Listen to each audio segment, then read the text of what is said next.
কল্পনা করুন আপনি ৭ সাগর পাড়ি দিয়ে আটলান্টিক মহাসাগরের ১৩৫০ মাইল দূরে এমন একটি দ্বীপে পৌঁছেছেন যে দ্বীপের শুধুমাত্র ২৭০ জন বাসিন্দা।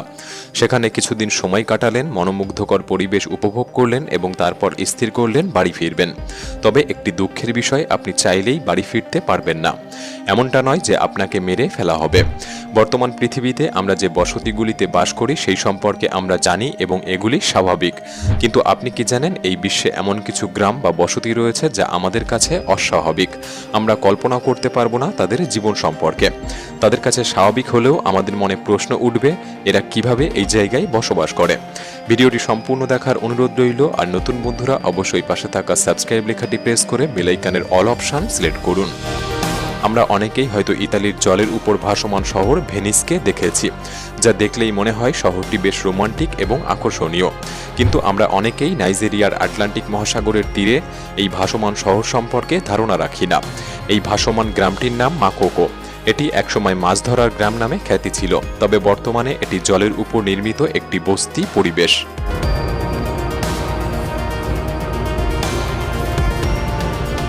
ঊনবিংশ শতাব্দীতে মানুষেরা এখানে জীবিকা নির্বাহের জন্য আসত এবং বর্তমানে এটি ২ লক্ষের বেশি বাসিন্দার বাড়ি।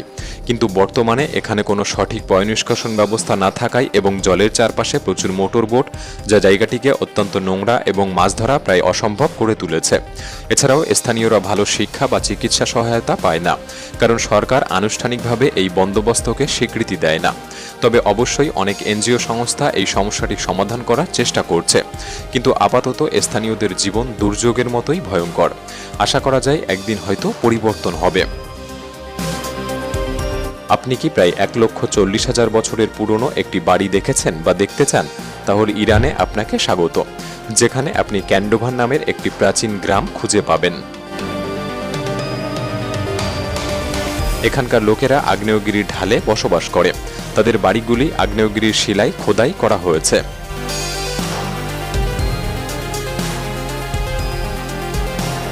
এখানকার একটি পর্বত ১,৪০,০০০ বছর আগে প্রাকৃতিক প্রক্রিয়ার মাধ্যমে গঠিত হয়েছিল এবং অগ্ন্যুৎপাতের পরে পাইরোক্লাস্টিক প্রবাহের দ্বারা উঁচু ক্লিপগুলি ৩৩০ ফুট উপরে দাঁড়িয়ে রয়েছে। এই মুহূর্তে গ্রামটিতে প্রায় ৬০০ জন বাস করে। অদ্ভুত এদের জীবনযাত্রা, তবে আশ্চর্যজনকভাবে এরা সবাই এখানে বসবাস করতে পেরে বেশ সন্তুষ্ট। সত্যিকার অর্থে যদি এমন পরিবেশে একটি বসতির কথা চিন্তা করা হয়, তাহলে ইয়ানজিন নামের এই শহরটির কথা মনে পড়বে। তিব্বতে অবস্থিত একটি শহর এবং বিশ্বের সবচেয়ে সংকীর্ণ হিসাবে পরিচিত। তবে এটা বেশ আশ্চর্যজনক যে এই শহরের প্রশস্ততা ১৩০০ ফুট চওড়া এবং কিছু জায়গায় সবেমাত্র ১৩০ ফুট। ইয়ানজিন শহরটি ছোট হতে পারে, তবে এটি প্রায় ৪ লক্ষ লোকের বাসস্থান।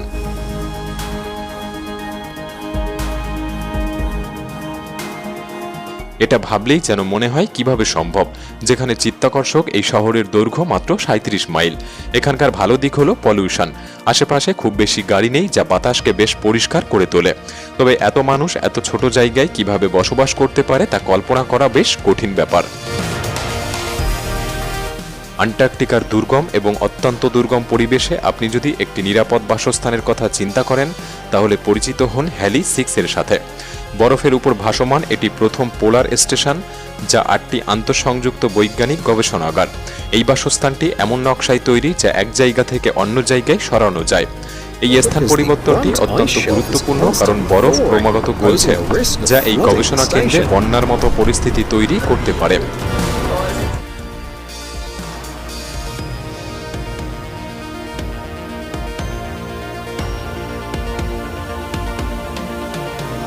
তাই এটা সহজেই অনুমান করা যায় প্রতি বছর যারা এখানে আসে তারা প্রতিনিয়ত জীবনের ঝুঁকি নিয়ে বসবাস করে।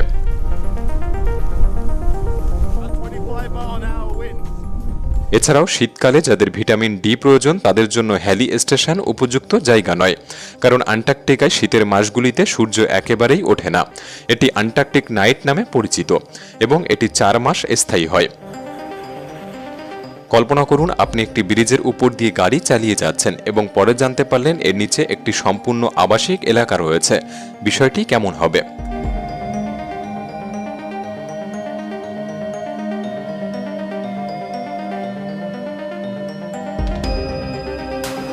যেমন ধরুন ফিলিপাইনের ম্যানিলার সেতু।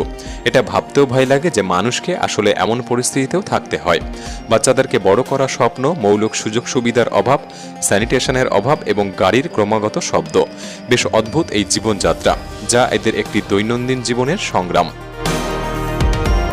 ঘন্টায় 60 মাইল বেগে বাতাস বইছে এবং ঢেউ উঠছে 23 ফুট উচ্চতায়। কানাডিয়ান এই শহর, যার নাম ফোর্ট এরি, এখানকার বাসিন্দারা প্রায়শই এমন চরম আবহাওয়ার মুখোমুখি হন। যদিও এই দৃশ্য দেখে একটি দুর্যোগ চলচ্চিত্র মনে হতে পারে, কিন্তু এখানকার লোকেরা সত্যি এমন পরিস্থিতির মধ্যে প্রতিনিয়ত জীবনযাপন করছে, যারা প্রতিটি পদক্ষেপে প্রকৃতির ক্রোধের সাথে লড়াই করছে। এবার একটি মজার বাড়ি দেখুন। এই বাড়ির মানুষেরা নিজেরা তো অসুবিধার মধ্যে জীবনযাপন করছে, অন্যদিকে অন্য মানুষেরও অসুবিধার কারণ হয়ে দাঁড়াচ্ছে। এই ঘরটিকে চীনের মানুষেরা পেরেক ঘর বলে থাকে।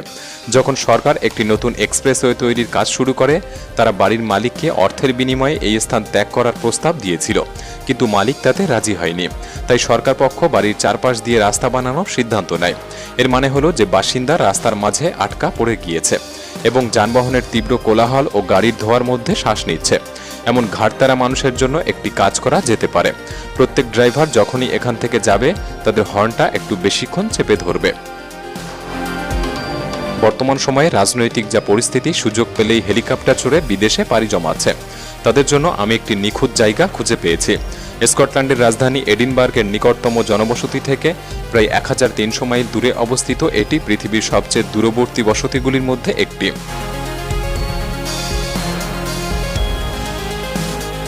দ্বীপটিতে প্রায় 270 জন লোক বাস করে এবং আটলান্টিক মহাসাগরের এই রুক্ষ সমুদ্রে এই স্থানে পৌঁছাতে প্রায় 2 সপ্তাহ সময় লাগে। আপনি একবার এখানে পৌঁছালে সহজে কেউ আপনাকে খুঁজে বার করতে পারবে না। তবে সমস্যা হলো আপনি চাইলে যখন তখন বাড়ি ফিরতে পারবেন না, এবং যদি নির্দিষ্ট সময়ে নির্দিষ্ট ফেরি আপনি মিস করে ফেলেন, তাহলে পরবর্তী ফেরির জন্য আপনাকে 1 বছরের জন্য অপেক্ষা করতে হতে পারে। এই গ্রামটি তাদের জন্য যারা উচ্চতাকে ভয় পায় না। দক্ষিণ পশ্চিম চীনে অবস্থিত এই 2 শতাব্দীর পুরনো বসতিটি 2600 ফুট উঁচু পাহাড়ের উপরে অবস্থিত। নামার একমাত্র উপায় হলো একটি অনিশ্চিত 2 ঘন্টার যাত্রা কাঠের সিঁড়ি দিয়ে। একটু চিন্তা করুন, প্রায় 18,000 মানুষ এই জায়গাটিকে নিজের বাড়ি বলে দাবি করে। তারা সবাই জীবনে হতাশ হয়ে এখানে চলে এসেছে এবং একসাথে বসবাস করছে। জীবন কঠিন এবং অর্থ সংকটপূর্ণ। উত্তর ইতালির ভেরোনার কাছে সানফ্লাওয়ার নামে একটি ভিলা রয়েছে। এটি 1935 সালে তৈরি করা প্রথম ঘূর্ণায়মান বাড়ি, যে বাড়িটি একটি বড় প্ল্যাটফর্মে ঘোরে, সারাদিন সূর্যের গতিবিধিকে অনুসরণ করে। কিন্তু হ্যাঁ, যদিও বাড়ির মালিকরা ভিটামিন ডি এর অভাব এবং জীবনের ভয়ানক অবস্থা থেকে ভুগছেন না, তবে এমন ঘূর্ণিপাক বাড়ি সাধারণত নিরাপদ বলা যায় না। আপনি এর আগে কখনো ফ্রিডম কোভ সম্পর্কে শুনেছেন? এটি কানাডার ভ্যাঙ্কুভারের কাছে একটি দুর্দান্ত দ্বীপ, যা 2 জন শিল্পীর দ্বারা তৈরি করা হয়েছে। এখানে 12টি ভাসমান বাসস্থান রয়েছে যা বসতি তৈরি করে, এবং আপনি কেবল সাঁতারের মাধ্যমে এটিতে পৌঁছাতে পারবেন। লোকেরা নিকটতম জলপ্রপাত থেকে তাদের জল সংগ্রহ করে এবং কেবলমাত্র তাজা খাবারের উপর নির্ভর করে, যা জলে বা কাছাকাছি জঙ্গলে খুঁজে পাওয়া যায়, কারণ এখানে বিদ্যুৎ বা ফ্রিজের কোনো ব্যবস্থা নেই। এই গ্রামটির নাম আও গাশিমা, যে গ্রামের বাসিন্দারা গলিত লাভার স্রোত দ্বারা নির্মিত একটি গ্রামে বসবাস করে। এটি জাপানের আওগাশিমা দ্বীপের মানুষদের জন্য একটি কঠোর বাস্তবতা। এই জায়গাটি একসময় 4টি আগ্নেয়গিরির আবাস স্থল ছিল, যা শতাব্দীর পর শতাব্দী ধরে সুপ্ত থাকলেও অষ্টাদশ শতাব্দীতে একবার অগ্নুৎপাত হয়েছিল, যা প্রায় 50 বছর ধরে মানুষকে সরিয়ে নিতে বাধ্য করেছিল।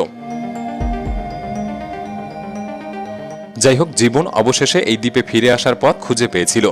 এই দ্বীপে পৌঁছানোর একমাত্র উপায় হলো হেলিকপ্টার, কারণ এটি নিছক ক্লিফ দ্বারা বেষ্টিত। অস্ট্রোগ নামের এই স্থানটি মন্টিনিগ্রো দেশে অবস্থিত একটি সক্রিয় মঠ, যা এটিকে অনন্য করে তোলে তা হলো এর অবস্থান। এটি 3000 ফুট উঁচুতে অবস্থিত, ঠিক পাহাড়ের মধ্যে। পরিবহন, বিশেষ করে জনসাধারণের দ্বারা এখানে পৌঁছানো সত্যি কঠিন, এমনকি হাইকিংও বেশ চ্যালেঞ্জিং। কিছু রাস্তা সরু এবং পর্বতময়। আজ অবধি মাত্র 12 জন সন্ন্যাসী অস্ট্রোগে বাস করতে পেরেছেন, এবং এতে কোনো সন্দেহ নেই যে তারা একটি কঠোর জীবনযাত্রা বেছে নিয়েছে। এই জায়গাগুলির মধ্যে কোনটি আপনার কাছে বেশি অদ্ভুত মনে হয়েছে আমাদের কমেন্ট বক্সে জানাতে পারেন। আজকের এই ভিডিওটি ভালো লাগলে একটি লাইক করতে পারেন। তাহলে দেখা হচ্ছে পরবর্তী নতুন কোনো এপিসোডে। ধন্যবাদ।